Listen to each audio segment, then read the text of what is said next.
अस्सलाम वालेकुम रहमतुल्लाहि वबरकातुहू।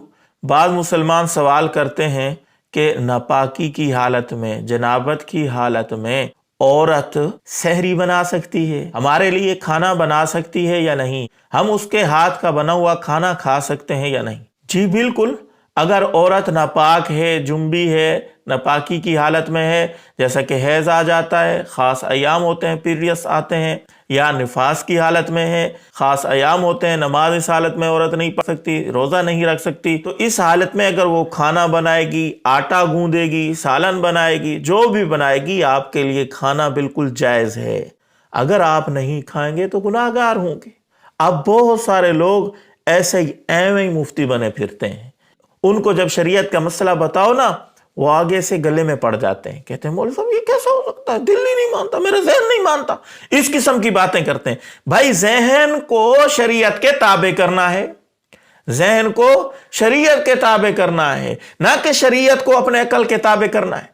हज़रत अली रज़ी अल्लाह तआला अन्हु का फरमान है कि अगर अकल के मुताबिक मसला होता ना, अकल के मुताबिक, तो फिर मैं मौज़ों के नीचे से मसा करता, लेकिन शरीयत के मुताबिक मसला है, शरीयत के मुताबिक हमने अमल करना है, तो शरीयत कहती है मौज़ों के ऊपर से मसा करो, इसलिए मैं मौज़ों के ऊपर से मसा करता हूं।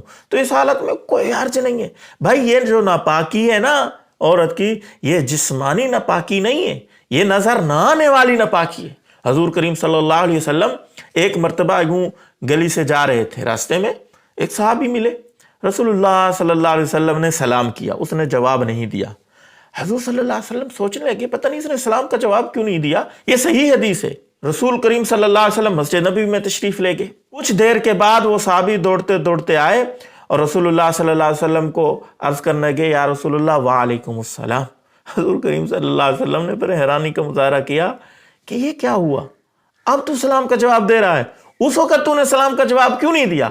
तो साहबी ने अर्ज की, या रसूलुल्लाह मैं हालत जनाबत में था, जुम्बी था, मैंने मुनासिब नहीं समझा कि मैं सलाम का जवाब दूं। तो हुजूर ने फरमाया ये कोई ऐसा नहीं है कि आप इस हालत में सलाम का जवाब न दें, ये कोई जिस्मानी नापाकी नहीं है। आप एक दूसरे को हाथ भी मिला सकते हैं, सलाम भी कर सकते हैं, एक दूसरे के जिस्म के साथ जिस्म भी टच कर सकते हैं और सलाम का जवाब भी दे सकते हैं। ये तो शरीयत हमारी बड़ी आसान है, हमने खुद अपने ऊपर मुश्किल सवार की हुई है। ये बात जो है ना, लोग जो कहते हैं कि दिल नहीं मानता जी, वो नापाकी की हालत में आटा गूंदेगी, खाना पकाएगी, में ये ज़माने जहलियत की बातें हैं। हजूर करीम सल्लल्लाहु अलैहि वसल्लम की नबूवत के सदके, हजूर की शरीयत के सदके ये चीज़ें तो हमें मिली हैं। इस्लाम ने ये चीज़ें, ये जो नफरत थी आपस के अंदर, ये जो आपस का बिगाड़ था, इस्लाम ने इसको ख़त्म किया है। इस्लाम से पहले औरत जब इन आयाम में होती थी, लोग एक कमरे में उसको बंद कर देते थे, न उसके साथ बोलचाल, न उसके साथ बैठ के खाना खाते थे। अल्लाह माफ करे, उसके आगे ऐसे जानवरों की तरह खाना फेंक देते थे, वो फिर खाती रहती थी। उस बर्तन को फिर तोड़ देते थे जिस बर्तन में वो खाना खाती थी, या जिस बर्तन को वो इस्तेमाल करती थी, या उस बर्तन को बिल्कुल फिर वो इस्तेमाल भी नहीं करते थे, उसी औरत के इस्तेमाल में रहता था। या इस्तेमाल करने की नौबत आती जरूरत मजबूरी में, तो उसको अच्छी तरह धोते, समझते थे कि ये अब पलीत हो चुका है बर्तन। ये तो जमाना जहलियत की बातें हैं। अगर आप इस्लाम के होते हुए, शरीयत को मानते हुए इस किस्म की बातें करेंगे ना, फिर आपके ईमान को भी खतरा है। आप अपने ईमान को बचाएं, शरीयत के मुताबिक अमल करें। इसके ऊपर दलाइल भी हैं, मैं कोशिश करूंगा यहां हदीसों का हवाला नीचे डिस्क्रिप्शन में दे दूं, जिन हदीसों में आता है किस हालत में आप खाना खा सकते हैं, औरत के साथ मेल जोल रख सकते हैं। ये सारी बातें शरीयत से, हदीस से, हुजूर के फरमान से साबित हैं। मैं अपनी तरफ से कोई बात नहीं कर रहा। हो सके तो इसके लिए कोई शेयर करें। अस्सलाम वालेकुम रहमतुल्लाहि व बरकातुहू।